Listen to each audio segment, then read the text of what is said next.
Lo que van a escuchar hoy es una clave de mucho de las cosas que hacemos en la vida.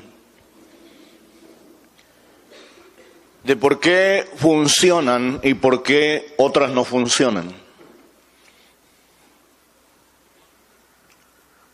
¿Por qué perdemos el hilo, la conexión de la bendición? Quiero que le diga al que está a su lado, la bendición no siempre llega en un abrir y cerrar de ojos. Esa es la percepción errada que algunos tienen. Y le quiero dar un ejemplo muy tangible. La bendición de Dios, gracias, la bendición de Dios que nos dio de reconciliarnos con Dios se tardó siglos. Fue en Génesis 3:15 cuando Dios promete reconciliar al hombre con Dios.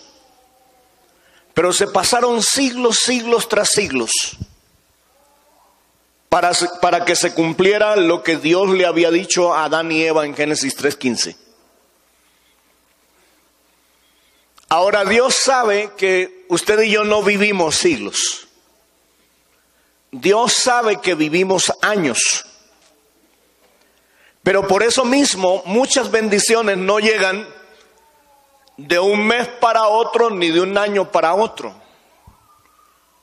Muchas bendiciones se tardan tal vez décadas. Pero el secreto de la bendición no es desmayar porque no la hemos alcanzado o no la hemos logrado en el siguiente año o en el siguiente mes o en el siguiente día. El secreto de la bendición es perseverar. La palabra, usted va a encontrar esa palabra perseverar por muchos lados. Y aquí en este pasaje está la historia de un hombre que tuvo un sueño y que se le tardó 13 años para que Dios le hiciera realidad ese sueño. Porque él tenía 17 años cuando lo vendieron a los ismaelitas.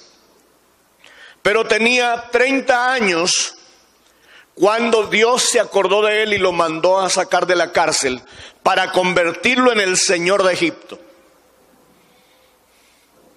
Alguien me dirá esta mañana, pero pastor, la bendición de Dios ya cuando esté viejo, ¿para qué?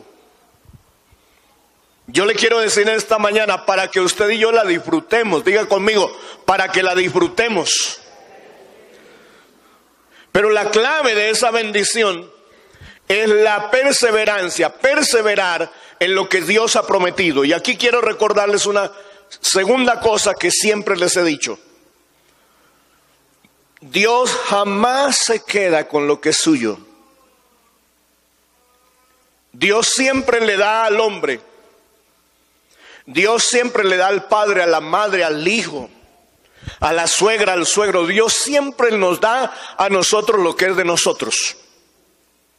Ahora, si Dios no se queda con lo que es nuestro, ¿por qué razones tendríamos nosotros para quedarnos con lo que es de Él? Dios espera que de la misma manera como Él se da, nosotros nos demos a Él. Dígale al que está a su lado, nosotros nos demos a Él. Pero para que ocurra eso, usted y yo tenemos que perseverar, no desmayar, aún estando en adversidad. El personaje que vamos a ver fue un personaje que cayó en adversidad extrema, en una situación extrema, en una degradación extrema, en una angustia extrema, en un dolor extremo. Y más allá de todo eso que le pasó, él supo esperar por una razón sencilla. Dios nunca se quedará con lo que es suyo. ¿Cuántos lo creen? Eso significa que lo que usted y yo trabajemos, lo que usted y yo hagamos, El esfuerzo que hagamos, Dios siempre lo va a reivindicar, Dios siempre lo va a bendecir. ¿Dicen amén? Si esperamos. Si no esperamos, las cosas no funcionan. Y dice la Biblia así: pero traeréis a vuestro hermano menor, y serán verificadas vuestras palabras, y no moriréis. Y ellos lo hicieron así. ¿Quién era el que estaba hablando aquí? José. Uno que había pasado 13 años en una cárcel. Uno que había vivido 13 años de angustia, 13 años de dolor.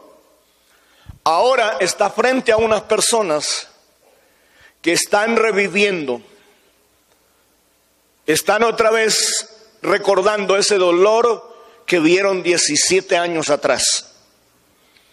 Y decían el uno al otro: verdaderamente hemos pecado contra nuestro hermano, pues vimos, ¿qué cosa? Note, yo quiero que subrayes esa palabra: la angustia de su alma. Vimos la angustia de su alma cuando nos rogaba y no le escuchamos. Por eso dice: ha venido sobre nosotros esta angustia. Entonces Rubén le respondió diciendo: ¿no os hablé yo y dije, no pequéis contra el joven? ¿Y no escuchasteis? He aquí también se nos demanda su sangre. Pero ellos no sabían que los entendía José, porque había intérprete entre ellos. Y se apartó José de ellos y lloró. Después volvió a ellos y les habló, y tomó de entre ellos a Simeón y lo aprisionó a vista de ellos. Después mandó José que llenaran sus sacos de trigo y devolviesen el dinero de cada uno de ellos, poniéndolo en su saco, y les diesen comida para el camino, y así se hizo con ellos. Y ellos pusieron su trigo sobre sus asnos y se fueron de allí. Pero abriendo uno de ellos su saco para dar de comer a su asno, en el mesón vio su dinero que estaba en la boca de su costal. Y dijo a sus hermanos: mi dinero se me ha devuelto, y helo aquí en mi saco.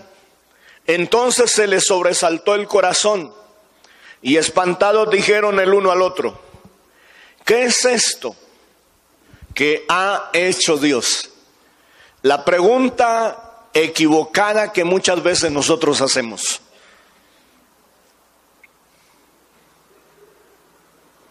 La pregunta que ellos tal vez debieron hacerse ahí es: ¿qué es lo que nos ha llegado por nuestros hechos o por nuestros actos?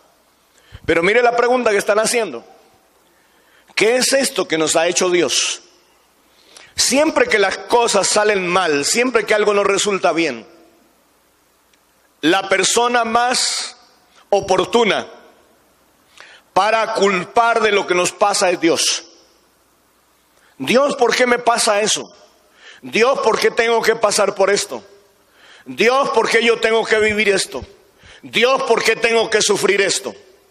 ¿Y por qué no decimos más bien: Dios, ayúdame a identificar en qué momento me equivoqué y cuál ha sido la razón para que venga lo que me está pasando?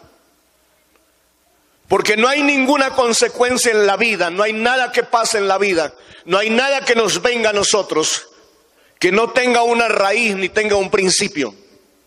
Todo lo que viene, todo lo que nos pasa, siempre tiene una raíz y siempre tiene un principio.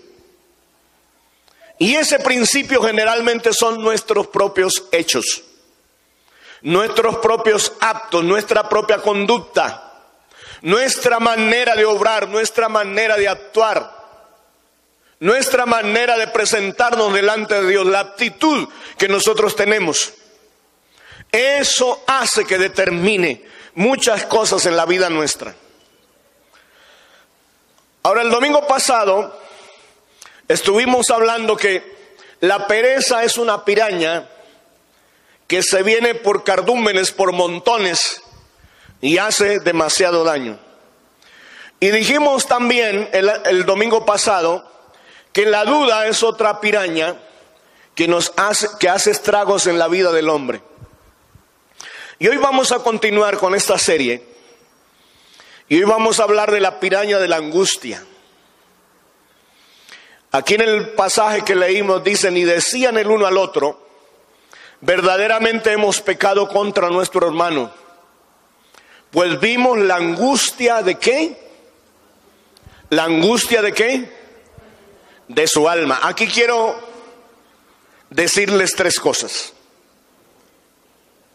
Quiero que sepan esta mañana que la angustia trasciende al alma de cada uno de nosotros. ¿Qué significa eso? Que la angustia afecta el pensamiento, que la angustia afecta los sentimientos y que la angustia afecta la voluntad, trastorna la voluntad. Porque el alma es el asiento de esas tres cosas. El alma es el asiento del intelecto, el alma es el asiento de la sensibilidad, las emociones, y el alma es el asiento de la voluntad. Entonces, cuando una persona está en estado de angustia, cuando una persona ha caído en angustia, no le está pasando cualquier cosa. Está en un embarazo espantoso, porque tiene embargado todo su cuerpo, su mente, sus sentimientos, su corazón, su voluntad, todo está enredado ahí en esa angustia. Y eso es lo que está diciendo aquí el pasaje. Dicen, pues vimos la angustia de su alma cuando nos rogaba. ¿Qué era lo que rogaba José? Que no lo vendieran, que le perdonaran la vida, que no lo echaran a esa fosa, que le perdonaran la vida. Y sus hermanos no quisieron escucharlo. Y ahora ellos están frente a ese que un día les contó un sueño. Y luego otro día les contó otro sueño. Y como consecuencia de eso, de haber contado esos dos sueños, sus hermanos le tuvieron envidia, tuvieron celos de él. Y tomaron la decisión de deshacerse de él. Finalmente lo vendieron. Y ahora, este que ha sido vendido y que ha pasado 13 años en una circunstancia difícil, viviendo un proceso difícil, ahora es el Señor, el gobernador de Egipto, del imperio Egipto. Ahora es el dueño de todo lo que esa tierra produce. Ahora es el que tiene la decisión de dar o de quitar. Y sus hermanos están frente a este hombre que un día estuvo pasando por esa angustia. Pero lo que yo quiero resaltar aquí son dos cosas. La primera, la vida de José nos enseña. La vida de José nos enseña que el problema no es pasar por angustia. Porque no hay una sola persona aquí que no hayamos pasado por angustia. Todos y cada uno de los que están conmigo esta mañana, en algún momento de la vida hemos pasado por una angustia. Pero lo que nos está enseñando la vida de José no es a evitar la angustia, porque la angustia tal vez no la podemos evitar, ella llega, ella aparece, ella irrumpe en medio de cualquier circunstancia. Pero lo que nos está enseñando José es que más allá de esa aparición inoportuna que hace la angustia, usted y yo podemos manejar, usted y yo podemos controlar, usted y yo podemos decidir si nos dejamos acorralar, embargar, dominar por la angustia, o finalmente podemos luchar y terminar como terminó José, siendo bendecido por Dios. Yo no sé cuántas personas hay aquí que han empezado un proceso, un trabajo. Tal vez un trabajo que les causa mucha angustia. Tal vez un empleo que les produce angustia. Tal vez un negocio que les produce angustia. Y cuando han entrado en ese proceso de angustia, han tomado la determinación de dejar el trabajo, han tomado la determinación de dejar la empresa, han tomado la determinación de dejar el proceso y no seguir más adelante. Yo quiero decirles que esa decisión no es sabia, porque esa no fue la decisión que tomó José. La decisión que tomó José fue la de perseverar más allá de lo que le estaba pasando. Fue la de continuar más allá de lo que estaba viviendo. Fue la de esperar a pesar de que todo parecía estar en contra. Y cuando una persona, un ser humano, una familia, un esposo, una esposa, un padre, una madre se aferra a esa verdad, a esa promesa, a eso que Dios ha dado, créame que Dios lo hará, tarde o temprano lo hará. ¿Cuántos dicen amén? Solamente tendremos que esperar, y cuando nosotros esperamos, Dios hará lo que tiene que hacer. Dale un aplauso a Jesús.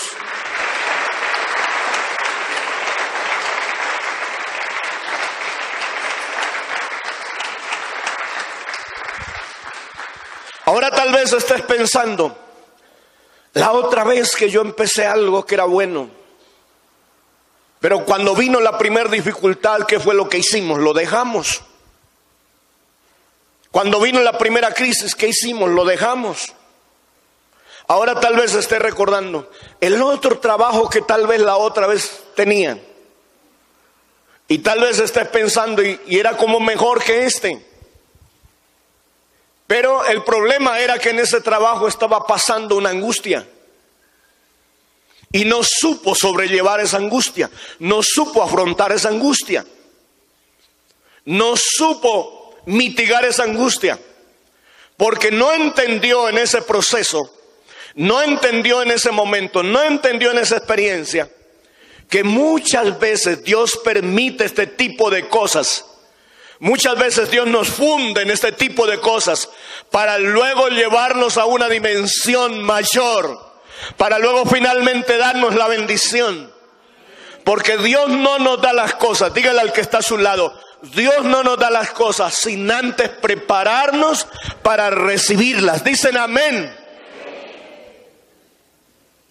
Primero Dios nos prepara, y luego después de que Él nos prepara, entonces luego nos da las cosas.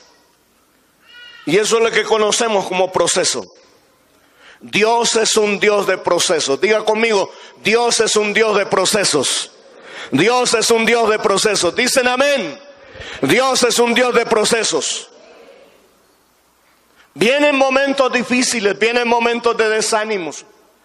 Vienen momentos cuando parece que todo se terminara. Vienen momentos cuando pareciera que nada se va a solucionar. Pero ahí en ese momento, cuando estamos pendiendo de un hilo, o quizás de una hebra muy diminuta, y ya estamos a punto de ir al abismo, ahí es cuando Dios envía al ángel de Dios para rescatarnos. Ahí es cuando Dios aparece en la escena para tendernos la mano. Y ahí es cuando Dios aparece para decirnos, yo te quiero bendecir. Dicen amén. ¿Cuántos vinieron esta mañana para ser bendecidos? Entonces dígale al que está a su lado, no se enfoque en la angustia. Dígale, enfóquese en el Señor que está por encima de la angustia. ¿En quién nos debemos enfocar? En el Señor que está por encima de la angustia. Ahora déjame decirle aquí, tal vez unas 2 o 3 cosas. Número 1, la angustia derrumba el buen ánimo. Proverbios capítulo 18, versículo 14 dice, el ánimo del hombre soportará su enfermedad, mas ¿quién soportará al ánimo angustiado? La angustia no es buena compañera de nadie. Una persona angustiada no hace feliz a nadie. Una persona angustiada no solamente se desespera a sí misma, sino que desespera a los demás. Por eso la angustia, yo quiero que se lo diga al que está a su lado, no es bueno para las esposas.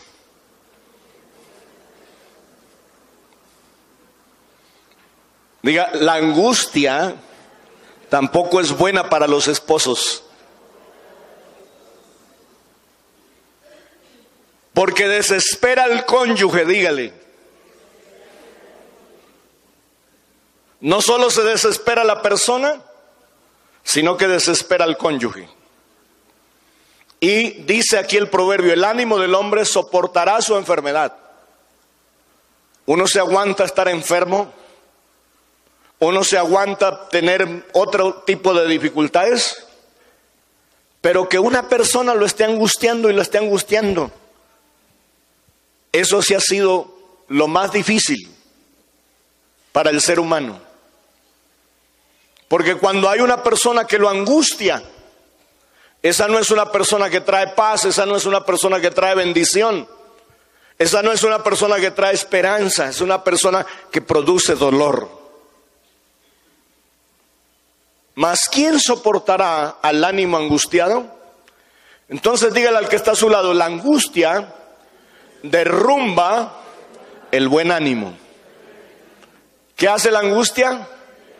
Derrumba el buen ánimo. Número 2, la angustia nos rodea con ataduras de muerte. ¿Con qué? Ataduras de muerte. Mira lo que dice Salmo 116, versículo 3. Me rodearon ligaduras de muerte. ¿Qué dice que lo rodearon? Ligaduras de muerte. Me encontraron las angustias del Seol. Angustia y dolor había yo hallado. Entonces la angustia nos rodea con ataduras de muerte. ¿Cuáles son las ataduras de muerte? Me voy a morir. No voy a vivir.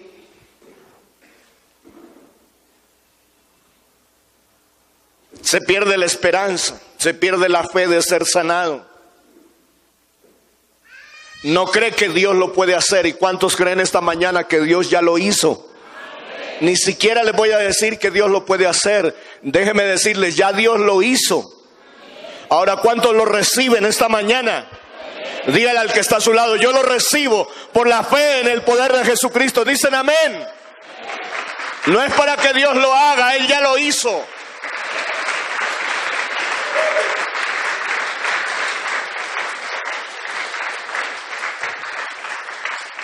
¿Dónde está eso, pastor? Isaías 53. Por sus llagas y por sus heridas. ¿Qué dice? El verbo no es vamos a ser curados. El verbo es en pasado, fuimos sanados. O sea, Jesús ya lo hizo. Dígale al que está a su lado, ya lo hizo. Ahora dígale al que está a su lado, lo que tenemos que hacer nosotros es reclamar lo que es nuestro, lo que ya Dios nos dio, que nos pertenece a nosotros, que es parte de nuestra vida, que es parte de nuestra bendición. Dicen amén.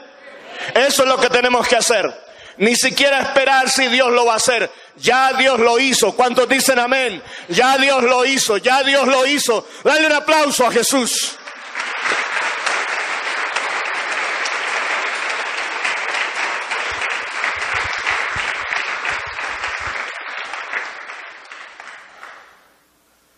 La angustia hace que entonces la fe no opere en nosotros.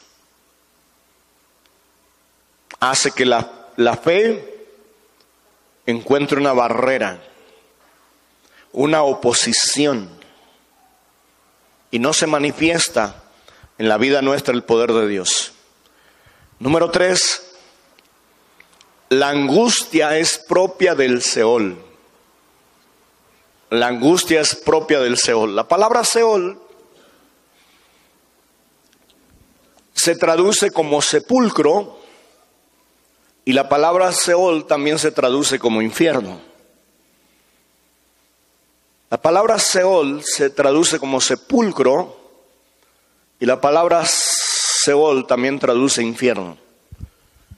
¿Cómo sabemos cuándo la Biblia está hablando de infierno y cuándo está hablando de sepulcro?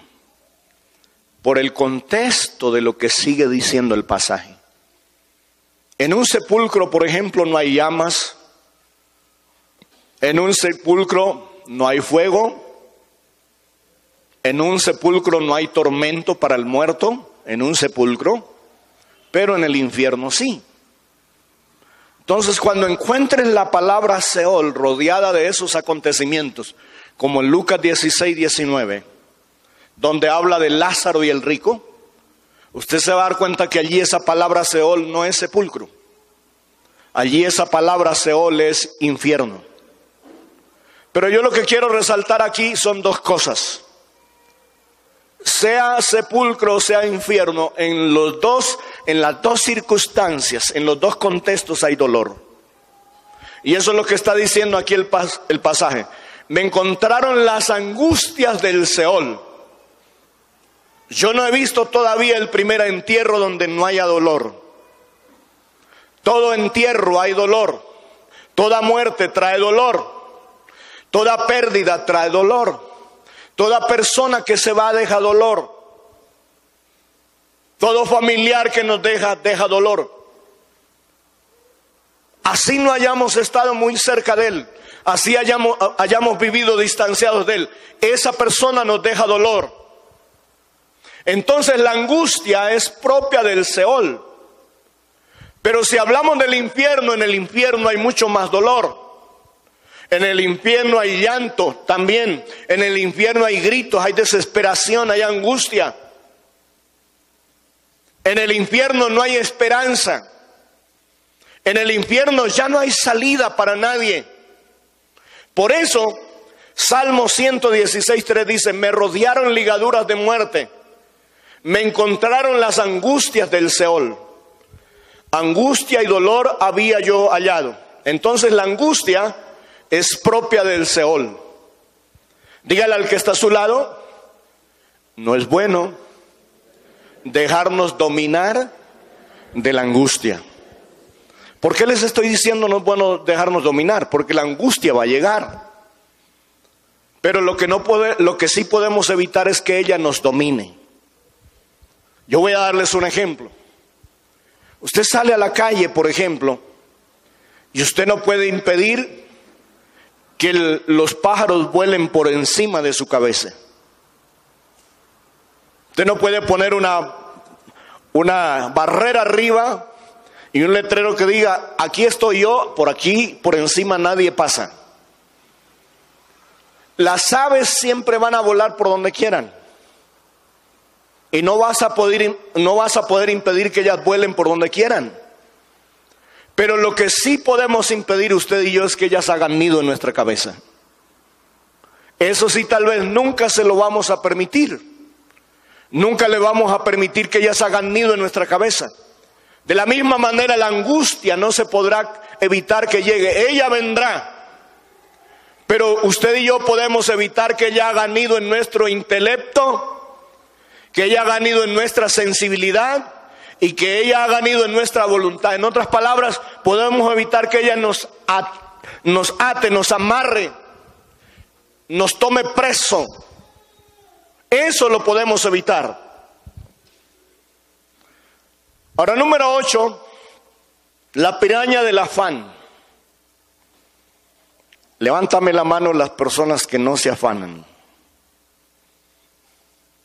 Por nada. Ahora levántame la mano las personas que sí se afanan. Nos afanamos muchas veces, ¿verdad? Porque no llega para el arriendo, porque no llega para la cuota de la casa. porque se tardó un día el salario, tal vez 2 días, 5 días. Nos afanamos porque los hijos no llegan. Nos afanamos porque el esposo no llega. Nos afanamos porque la esposa no llega. ¿Con quién andará? Ya empezamos a imaginar. No, eso no pasa por allá, eso pasa solamente en mi casa y por allá en otra parte a veces. Nos afanamos porque tenemos muchas cosas que hacer, como le pasaba a Marta. Y una de las cosas que le dijo Jesús a Marta es que el afán trae perturbación. Dígale al que está a su lado, el afán trae perturbación. El afán es como un animal bravo que nos empuja. ¿Cuántos han estado frente a un animal bravo? Frente a un perro, por ejemplo, bravo. Pero ¿cuántos han estado frente a un toro bravo? Mire, cuando usted está corriendo de un toro bravo, usted no se pone a pensar que ese alambre lo puede rasgar, le puede dañarle el pantalón, la camisa. Usted se talla por el medio de ese alambre, así salga al otro día al otro lado sin ropa, pero se pasa porque se pasa. Rayado o no, pero pasa. Porque el afán es como un animal bravo, como un toro bravo que empuja y que no da tiempo de pensar. Esa es la crisis del afán. El afán produce una crisis en la mente, produce una crisis en las emociones y produce crisis en la voluntad porque no deja pensar, no deja socializar los sentimientos y no deja tampoco hacer que la voluntad funcione de la mejor manera. El afán es como un animal bravo que nos empuja. Mateo capítulo 6 versículo 25 dice: por tanto os digo, afánense todos ustedes.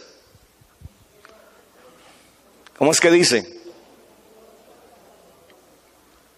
Por tanto os digo, no os afanéis. ¿Por qué? ¿Por qué? Por vuestra vida. ¿Qué es la vida? Es el derecho que usted y yo tenemos de vivir y el derecho que tenemos de vivir bien. Pero la Biblia dice: no os afanéis por vuestra vida. No os afanéis por vuestra vida. ¿Qué habéis de comer o qué habéis de beber? Ni por vuestro cuerpo que habéis de vestir. Dice: ¿no es la vida más que el alimento y el cuerpo más que el vestido? La Biblia entonces nos manda que no nos afanemos. Pero la tendencia que siempre tenemos nosotros es de minimizar. Es decir, no, es normal que me afane. Todo mundo se afana. Dígale al que está a su lado: todo mundo se afana. Pero es hora de comenzar a entender que no debemos afanarnos. ¿Dicen amén? ¿Cuántos dicen amén? Diga: es hora de entender que no debemos afanarnos por nada. ¿Dicen amén?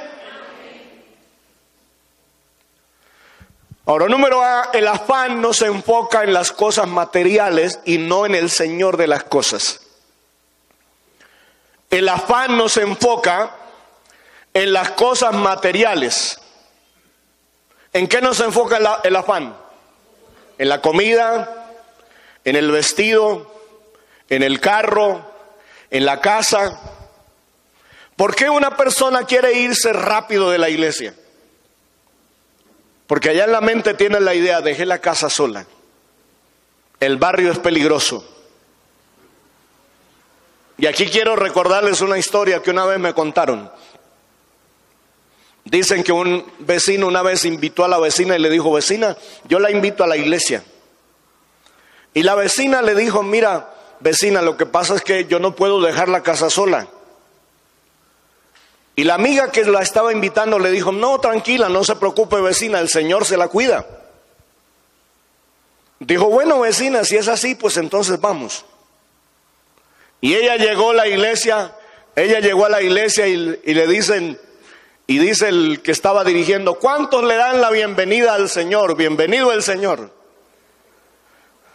Y entonces le dice a la vecina, a la que la había invitado, se lo dije, vecina, ese no me iba a cuidar la casa, mírelo, está aquí. Se vino para la iglesia también, me dejó sola la casa.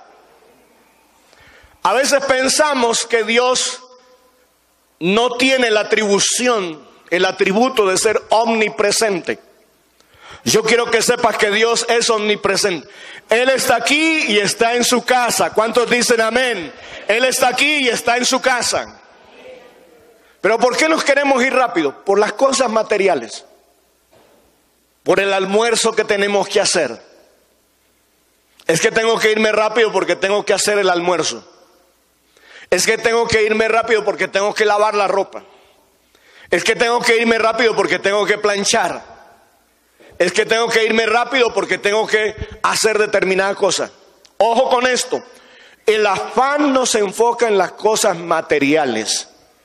Mira, Dios nos ha dado la capacidad de conseguir, de hacer, de trabajar, de luchar por cosas materiales. Él nos ha dado esa capacidad. Pero es mayor tener a favor de nosotros al Señor de las cosas y no las cosas que usted y yo podamos conseguir. ¿Dicen amén? Porque si perdemos las cosas, el Señor de las cosas hará que nos las devuelvan duplicadas. ¿Dicen amén? Multiplicadas como se las devolvió a Job. Entonces el afán nos enfoca en las cosas materiales y no en el Señor de las cosas. Dice el versículo 31, no os afanéis pues diciendo que comeremos, o que beberemos, o que vestiremos. Y número 2, el afán es vanidad. ¿El afán es qué? ¿El afán es qué? Es vanidad. ¿Por qué el afán es vanidad? Porque usted dice, tengo afán, mi casa está sola. Nadie necesita saber que tienes casa. Dejé el carro solo. Nadie necesita saber que tienes carro, gracias a Dios porque lo tienen. Estoy estrenando muebles y no quiero que los muchachos me los dañen. Así que me tengo que ir rápido. Nadie tiene que saber que estás estrenando muebles. Gracias a Dios por los muebles que tienen. ¿Cuántos dicen amén? Pero fíjate que a veces la motivación del afán siempre es por vanidad. Por una cosa que tenemos. Una cosa que queremos que la gente sepa que la tenemos. Por eso el afán es vanidad. Hace que otro se adueñe también de las cosas que son nuestras, el afán. Mira lo que dice Eclesiastés capítulo 2 versículo 19. ¿Y quién sabe si será sabio o necio el que se enseñoreará de todo mi trabajo en que yo me afané? ¿Qué es lo que está diciendo el proverbio? Yo trabajé, me afané, corrí, pero finalmente hubo alguien que se aprovechó de ese afán y se enseñoreó, se adueñó, me quitó lo que yo conseguí con mucho sacrificio y con mucho afán. Entonces Eclesiastés dice, ¿quién sabe si será sabio o necio? ¿Quién sabe si será sabio o necio el que se enseñoreará de todo mi trabajo en que yo me afané y en que ocupé debajo del sol mi sabiduría? Y dice, esto también es vanidad. Esto también es vanidad. Entonces dígale al que está a su lado, el afán es vanidad. ¿El afán es qué? El afán es vanidad. Diga conmigo, fuera la vanidad. ¿Cuántos vinieron para echar fuera la vanidad? Porque queremos honrar a Dios, queremos servirle a Dios. Y queremos que el enfoque de nuestra bendición sea siempre Dios. El enfoque de nuestra bendición no puede ser el trabajo, no puede ser la empresa, no puede ser lo que tengo, no puede ser el sueño. El enfoque de mi bendición siempre va a ser Dios. Y cuando usted y yo nos enfocamos en Él, no importa si tardare, no importa si se demora, no importa si se toma tiempo, Dios lo traerá. Dios lo traerá. ¿Cuántos dicen amén? ¿Por qué Dios lo va a traer? Porque Él nunca se queda con lo que es suyo. Él siempre nos da lo que es nuestro. ¿Cuántos creen que Dios nos da lo que es nuestro? Entonces, quiero terminar aquí con Filipenses capítulo 4, versículo 6, que está ahí. Que ustedes se lo saben. ¿Cómo es? Por nada estéis afanosos, si no sean conocidas vuestras peticiones delante de Dios en toda oración y ruego. ¿Qué es lo que Pablo está diciendo? Por nada estéis afanosos. ¿Quién lo está diciendo? Para mí es muy importante saber quién lo está diciendo, porque la persona que lo está diciendo aquí fue una persona que pasó por muchos problemas, muchas dificultades. Fue perseguido, fue puesto en la cárcel, fue injuriado, fue calumniado, fue vilipendiado, fue rechazado, fue estigmatizado, fue odiado. Y más allá de todo eso que le pasó a este hombre, él se da el lujo de decir: por nada estéis afanosos. Dígale al que está a su lado: por nada estéis afanosos. Sino que en vez de afanarnos, ¿qué dice que hagamos? Dice que presentemos a Dios nuestras necesidades con acción de gracias. ¿Cuántos vinieron a decirle: Dios, aquí está mi necesidad, no tengo afán por nada? ¿Cuántos dicen amén? ¿Cuántos dicen amén? Dale un aplauso a Jesús. Dale un aplauso a Jesús.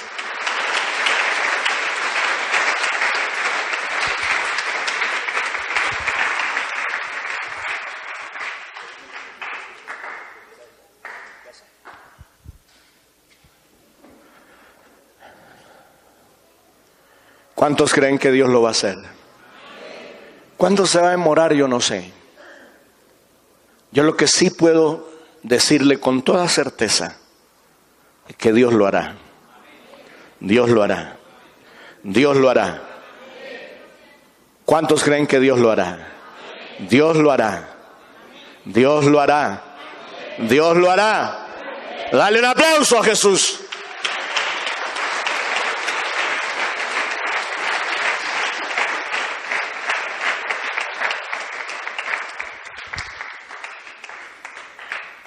Póngase de pie, por favor.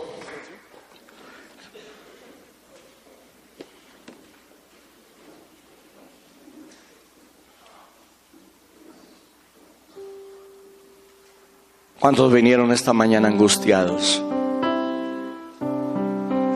¿O cuántos vinieron tal vez afanados por algo? Yo no quiero minimizar tu afán, ni quiero minimizar tu angustia. Yo quiero reconocer eso que tienes. Yo quiero ser consciente de eso que tienes. Pero sí quiero decirte una cosa. No te enfoques en esa angustia ni te enfoques en ese afán. No te dejes enredar, no te dejes manipular de esa angustia y de ese afán. Entiende esta mañana que ese tal vez es el proceso que Dios está usando para prepararte y bendecirte mañana. Y si tú aceptas y tú recibes ese proceso con amor, con paciencia, con buena actitud, Dios finalmente, en el momento que Él cree que tú y yo estamos listos, va a traer la puñada de bendición. ¿Dicen amén? Escucha esto. Y lo que no hicimos en muchos años, 30, 40, 50, 60, 70, 80, lo que no hicimos en muchos años, Dios lo puede hacer en un abrir y cerrar de ojos. ¿Cuántos dicen amén? ¿Cuántos dicen amén? ¿Hay alguien que cree eso? ¿Hay alguien que espera eso? ¿Hay alguien que vino por eso? El Señor lo hará. ¿Cuántos le dan la gloria a Dios? Él lo hará. Porque Él no se queda con lo que es tuyo. Él siempre está listo a dar lo que es tuyo. Él no se quedó con el sueño de José. Él le devolvió el sueño a José, a pesar de la cárcel, del desprecio, la estigmatización, la mentira, el engaño, la traición, todo lo que este hombre vivió. El hambre, la necesidad, mal vestido, mal comido, no dormía bien en una cárcel. Pero nada de eso pudo derrumbar la bendición de Dios. Por eso es que Pablo dice: ¿quién nos separará de la bendición de Dios? Que allí dice del amor de Cristo. ¿Quién nos separará de la bendición de Dios? Tribulación, angustia, persecución, hambre, desnudez. Antes en todas estas cosas, ¿cuántos dicen amén?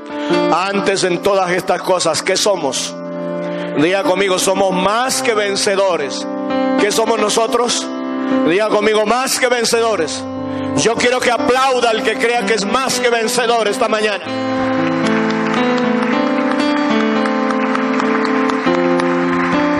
Aleluya, Él vive por siempre. Él vive por siempre. Y Él vino a sanar tu vida y a sanar tu familia. Y Él vino a sanar tu economía. ¿Cuándo lo hará? Yo sé que lo hará. Dicen amén. Dicen amén. Espéralo. Dios no se quedará con eso. Padre, gracias por esta mañana. Gracias por tu palabra. Gracias por tu espíritu. Gracias, amado Dios, por darnos el privilegio de ser tus hijos. Dígalo conmigo: Señor, gracias. Dígalo fuerte conmigo: Señor, gracias. Porque más allá de las dificultades, las luchas, la angustia, el dolor que he tenido que soportar, yo sé que tu ayuda vendrá. Yo sé que tu favor se manifestará. Yo sé que tu gloria estará sobre mi vida. Y yo sé que la bendición finalmente vendrá sobre esta vida. Gracias. Yo lo recibo. Yo lo recibo, Jesús. Diga conmigo: aunque no lo vea, yo lo recibo por la fe, en el nombre de Jesús. En el nombre de Jesús. Y echo fuera, digo conmigo, toda duda, todo temor, toda angustia, todo afán. Gracias. Gracias por liberarme. Y gracias por darme la vida tuya, la vida del Espíritu. Gracias. Amén. Amén. Amén. Dale un aplauso a Jesús.